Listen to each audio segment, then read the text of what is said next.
how to turn on or turn off customize weather app on Samsung Galaxy S26 Ultra. Let's start the video. First of all, go to app library. Here click on settings app.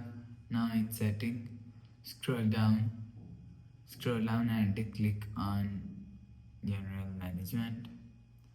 After click on general management, scroll down and click on customization service.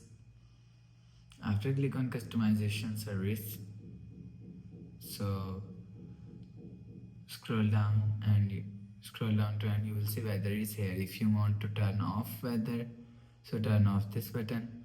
After turn off this button, you will see weather is turn off from customize app. If you want to turn on weather, so turn on this button.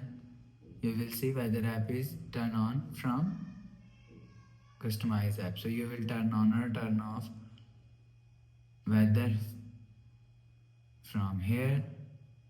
After the process, go back to home screen. So that's how you can turn on or turn off customize weather app on Samsung Galaxy S26 Ultra.